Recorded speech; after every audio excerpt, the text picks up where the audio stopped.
এই সংসারে আপনার সব থেকে বড় বন্ধু কে? কেউ বলবেন ছোটবেলার বন্ধুরা, কেউ বলবেন মাতা পিতা, কেউ বলবেন ঈশ্বর।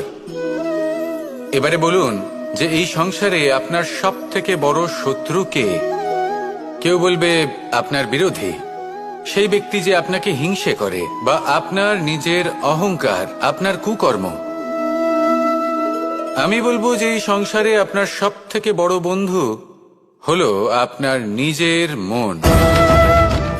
এই চঞ্চল মনকে যদি আপনি নিয়ন্ত্রণ করতে শিখতে পারেন, তাহলে এর থেকে বড় বন্ধু এই সংসারে আপনি কোথাও পাবেন না। সেখানেই যদি এই মন আপনাকে বশ করে ফেলে, তাহলে সংসারে এর থেকে বড় শত্রুও আপনি কোথাও পাবেন না। সেই জন্য এই সংসারকে নিয়ন্ত্রণ করার চেষ্টা ত্যাগ করুন। প্রথমে এই মনকে নিয়ন্ত্রণ করতে শিখে যান, তাহলে এই জীবন নিজে থেকেই সাফল্যের পথে অগ্রসর হবে।